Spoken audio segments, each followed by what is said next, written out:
Saludos cordiales, estimado docente. Mi nombre es Paula Valentina Zambrano Santana y en esta oportunidad tengo el gusto de presentarles una discusión muy interesante acerca de dos conceptos fundamentales en el derecho, los cuasicontratos versus los contratos y los delitos versus los cuasidelitos. Para comenzar, considero esencial comprender el significado del prefijo quasi, el cual proviene o toma como origen el latín. Es el latín quasi y se traduce como casi, a cierta medida o como si fuera esto. Este término enmarca o señala una similitud entre dos conceptos, pero a la vez destaca que pese a su semejanza siguen siendo dos conceptos diferentes, es decir, que no son lo mismo. Es decir, esta palabra cuasi señala que a pesar de sus similitudes tienen diferencias. Y es precisamente en estas diferencias donde radica la importancia de distinguir entre los cuasicontratos y contratos y los cuasidelitos y delitos. En el desarrollo de esta exposición explicaré cómo estos elementos se conectan y a la vez se distinguen en el ámbito jurídico, con el objetivo de proporcionar una visión clara de sus características y aplicaciones. Es por ello que tengo la intención de dividir esta exposición en dos partes. La primera centrada en los cuasidelitos, en los cuasicontratos versus los contratos, y la segunda parte centrada en los delitos versus los cuasidelitos. Bien, para comenzar esta primera parte comenzaré estableciendo las definiciones fundamentales sobre los contratos y los cuasicontratos. Un contrato es un acuerdo entre dos o más partes con el propósito de crear o establecer derechos y obligaciones para ambos actores. Este es un concepto esencial en el derecho civil. Como decía, este es un concepto fundamental en el derecho civil, ya que regula las relaciones jurídicas y asegura que se cumplan los compromisos entre las partes involucradas. Subrayo, un contrato es un acuerdo y como tal debe cumplir ciertos requisitos esenciales para ser válidos, entre los que destaca principalmente el libre consentimiento. Debido a que este elemento es vital, ya que garantiza que las partes involucradas hayan decidido de manera voluntaria las obligaciones y derechos que se van a establecer en el contrato. Bien. Ahora, ¿por qué es importante el consentimiento? El consentimiento es importante porque asegura que ninguna de las partes involucradas ha sido coaccionada, manipulada o engañada para aceptar las condiciones que se establecen en dicho contrato. Bien. Sin este elemento, el contrato carece de validez jurídica, debido a que podría o realmente viola los principios fundamentales de justicia y equidad, volviendo lo nulo según el caso. Esto nos lleva a reflexionar sobre cómo los contratos no solamente son herramientas legales, sino que también son instrumentos que ayudan a proteger la autonomía de las partes involucradas y asegura un equilibrio en las relaciones jurídicas. Bien.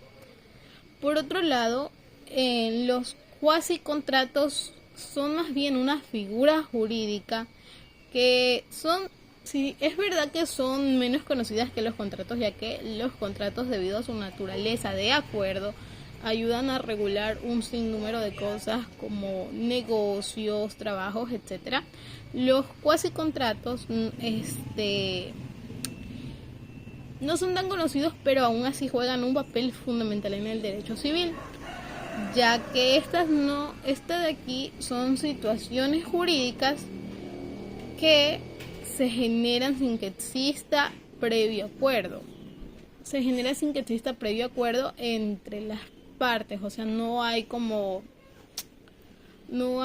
previamente las partes no hablan de aquello, ¿me entienden? Ya que se genera de un hecho. Sin embargo, a pesar de que no haya un acuerdo de las partes, un acuerdo de voluntades, así como el contrato, tiene como punto principal el generar o crear obligaciones y derechos. Es decir, entonces, que el cuasi contrato, a pesar de que no surge del acuerdo y la voluntad de ambas partes,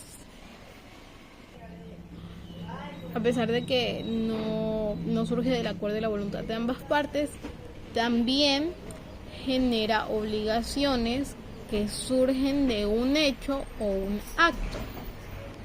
Un ejemplo tangible de esto viene siendo un pago indebido. Bien. Para este ejemplo vamos a comenzar con una persona A. Okay.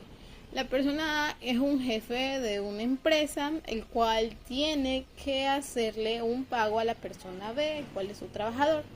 No obstante, debido a X o Y circunstancia, el señor realiza el pago, pero lo realiza de mala forma, no lo realiza de la forma debida, y el dinero le llega a otra persona, la cual llamaremos persona C. Como podemos darnos cuenta, la persona C realmente no tiene o no tenía antes ninguna relación entre el trabajador y su jefe, el cual tenía que pagarle, ¿verdad? No obstante, debido a que el jefe realiza mal el pago,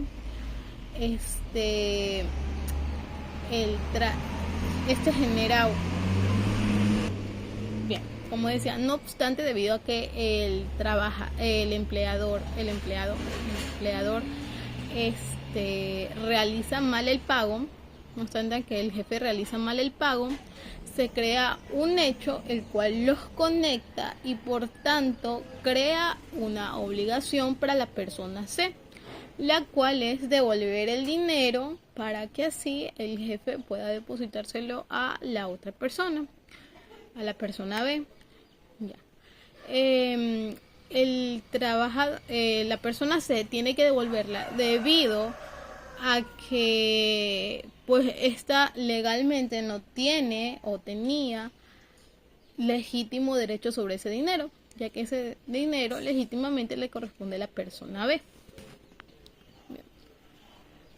Lo que nos lleva realmente a, digamos así, a concluir o a señalar es que el cuasi contrato, a pesar de no tener un acuerdo mutuo, es una figura legal que existe para proteger a las personas de hechos que realmente no son culposos, son hechos como que suceden por accidente y así.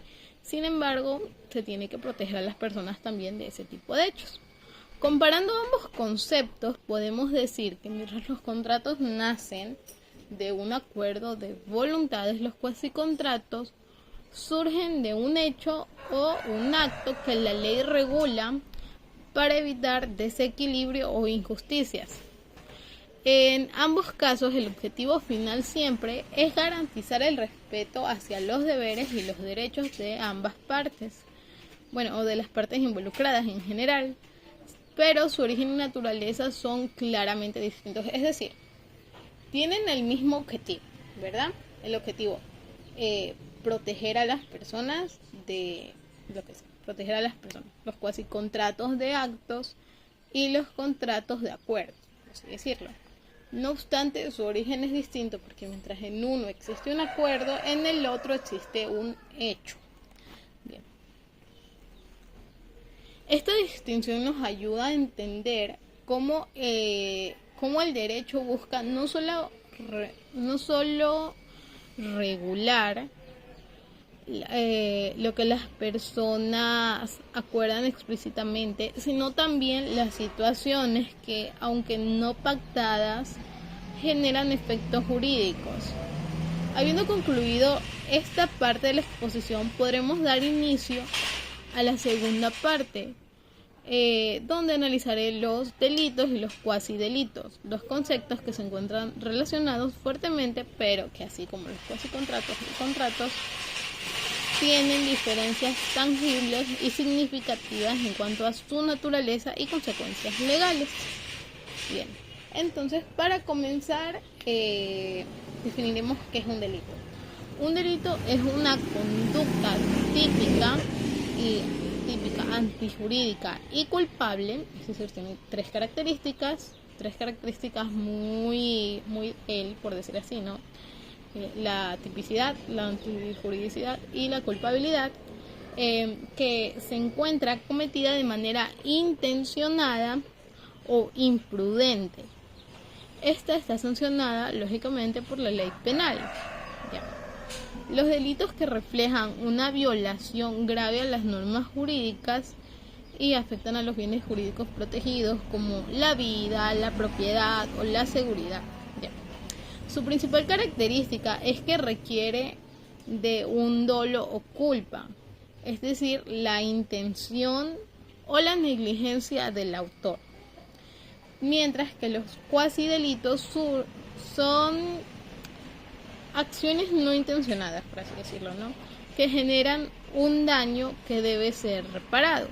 Bien. En este caso no hay dolo, sin embargo sí hay culpa.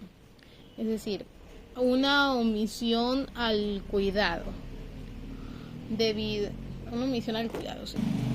Bien, queremos decir que no hay dolo cuando hay culpa, cuando, o sea, sin querer se le hace daño a otra persona y ese daño tiene que ser reparado, ¿no? Bien. Los cuasi delitos realmente no tienen, o sea, no constituyen a un crimen grave, sin embargo sí implica una responsabilidad civil, ya que su objetivo es garantizar la reparación del daño ocasionado. Vale. Un ejemplo de cuasi delito podría ser un accidente de tránsito causado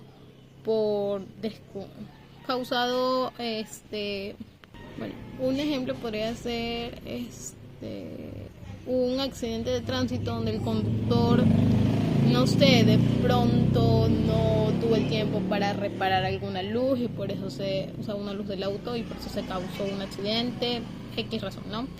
Pero el punto está en el que el conductor no tiene la culpa, no tuvo la culpa porque no tuvo la intención de hacerlo. No obstante, ocasionó un daño, puede ser un daño material, como que chocó el auto, o puede ser un daño de lesiones, como que sin querer atropelló a una persona, quién sabe.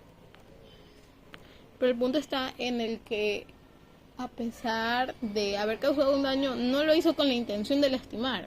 O sea, no lo hizo ni siquiera pensando que iba a lastimar a alguien. Simplemente tuvo un descuido y causó daño. Bien. Ahora, comparando ambos conceptos, podemos decir que podemos concluir más bien que mientras los delitos son actos deliberados, es decir, que uno con conciencia dice voy a lastimar a otra persona o voy a robarle a otra persona, o puede ser, digamos así, una imprudencia muy grave, ¿no? Que afecta al orden público y además que están sancionados penalmente. Los cuasi delitos son actos que causan daño sin querer causar daño. Por ello, su sanción no se enfoca precisamente en el castigo hacia quien cometió el error, sino que se enfoca en la reparación del daño hacia quien recibió el daño, obviamente de parte de quien tuvo el error. Esta distinción es clave porque nos ayuda a comprender realmente que el derecho separa, ¿me entienden? Separa, no castigan de la misma manera a alguien que lastima de manera intencional o de manera imprudente. Separa a esa persona de una persona que lastimó o causó daño sin querer hacerlo, protegiendo a esta última persona de recibir el mismo castigo que recibiría una persona que lo hizo queriendo hacer daño. En conclusión, para no alargarnos más, ¿no? En conclusión, básicamente, eh, todos los contratos frente a los cuasicontratos, como los delitos frente a los cuasidelitos, reflejan cómo el derecho regula las relaciones humanas desde distintas perspectivas, dependiendo de su naturaleza y su origen. Muchas gracias.